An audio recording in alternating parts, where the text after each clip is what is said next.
حضرت جی مجھے ایک سوال یہ کرنا تھا کہ میرا جو بھائی ہے وہ فیس بک پہ جیسے آن لائن کاسمیٹک کا کام کرتا ہے، تو اب یہ کہ پہلے تو بہت اچھا چل رہا تھا، لیکن یہ کہ پچھلے 1-2 مہینے سے کام بیٹھتا چلا گیا یہاں تک کہ بالکل ہی ختم ہو گیا، اور شاید کسی کو کیا نظر لگی کیا ہے، اور کام میں بہت سستی آنے لگی ہے، اس کو بھی کام کرنے کا دل نہیں چاہ رہا اس کا، تو بڑا پریشان ہے۔ تو ایسا کچھ بتائیں کہ آن لائن کاروبار میں اس کی خوب ترقی ہو، اور اگر کوئی نظر بد ہو تو اس کو اتارنے کا طریقہ اور اس کے بعد اس سے حفاظت کا طریقہ مجھے بتا دیں تاکہ میں اپنے بھائی کو بھی بتا سکوں۔ اور چھوٹا سا سوال یہ ہے کہ لائف انشورنس کے بارے میں بتا دیں کہ کیا ہم ایسی آفر کو پروموٹ کر سکتے ہیں کہ جو غیر مسلم کمپنی کی ہو اور وہ پروموٹ بھی غیر مسلم لوگوں کو کی جا رہی ہو، تو کیا ہم اس آفر کو پروموٹ کر سکتے ہیں پروفٹ کے مطلب پروفٹ کے لیے، کیونکہ اس میں اور بھی آفرز ہوتی ہیں، اس میں لائف انشورنس کی بھی آفر ہوتی ہے، تو یہ آپشنل ہے ہمارے لیے کہ ہم پروموٹ کریں نہ کریں، لیکن یہ ہے کہ اگر ہم اس کو زیادہ پروفٹ کے لیے اگر اس آفر کو پروموٹ کر سکتے ہیں یا نہیں کر سکتے، تو اس کے بارے میں بتا دیجیے۔ تھینک یو ویری مچ، بہت شکریہ۔ جی جہاں تک پہلے سوال کا تعلق ہے تو بھائی کا کاروبار جو بیٹھ گیا اس کے لیے 2 عمل کریں، ایک تو آیت الکرسی 19 مرتبہ اور سورہ فلق اور ناس 3 مرتبہ یہ پڑھ کے جو بھائی اپنے اوپر دم کریں، اور جو چونکہ فیس بک پہ آن لائن کرتے ہیں تو اپنے کمپیوٹر وغیرہ کے اوپر بھی پھونک دیا کریں اور برکت کی دعا کر لیں۔ ایک تو یہ کریں، اس سے یہ کہ نظر بد اگر لگی ہے وہ ختم ہو جائے گی اور آئندہ سے حفاظت رہے گی، اور یہ 21 دن جو ہے بلا ناغہ کریں۔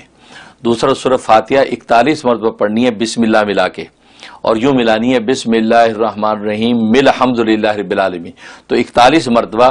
فجر کے بعد یا عصر کے بعد یہ پڑھ کے اپنے کاروبار میں برکت اور خوشحالی کی دعا کر لیں، اور یہ 71 ڈیز یہ کا عمل کرنا ہے، انشاءاللہ ان کے کاروبار میں حیرت انگیز طور پہ ترقی ہو جائے گی۔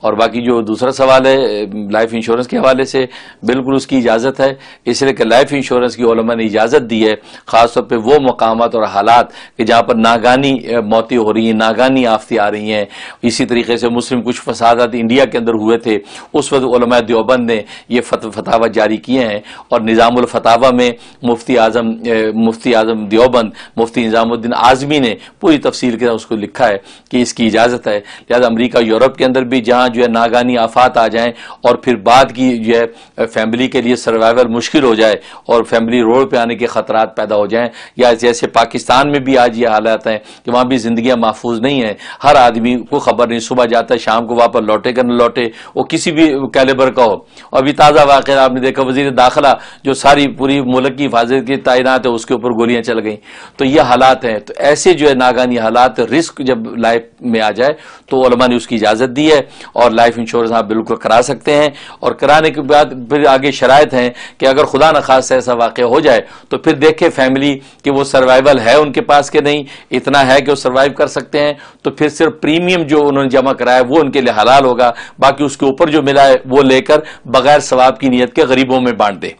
لیکن اگر دیکھا کہ نہیں سروائیول نہیں ہو سکتا، بڑے مسائل ہیں، تو پھر جو اس پر جو بھی آپ کو پروفٹ ملے گا، اگر آپ نے 5 لاکھ کی انشورنس کرائی تو ابھی آپ نے 40,000 پریمیم دیا تھا تو پورے 5 لاکھ بھی آپ کے لیے حلال ہوں گے، کیونکہ آپ سروائیول مشکل ہے، حالت اضطرار پیدا ہوگی ہے، اور حالت اضطرار میں مردار بھی حلال ہو جاتا ہے، لہذا یہ رقم ان کے لیے اب حلال ہوگی۔ اس لیے تو لہذا جب یہ جائز ہو گیا، اب آپ کے لیے اس کی پروموشن بھی جائز ہو گئی کہ اگر آپ دیکھتے ہیں اس میں پروفٹ زیادہ ہے، لہذا لائف انشورنس والی ونڈو کو میں لوں، اس میں پروموٹ کروں تو وہ پروفٹ بھی آپ کے حلال ہوگا، اس میں کوئی مذاکرہ نہیں ہے۔ ویڈیو کے نیچے سبسکرائب کے بٹن پہ کلک کریں، بیل کے آئیکن پہ کلک کیجئے تاکہ ہر نئی ویڈیو کی نوٹیفیکیشن آپ کو مل جائے۔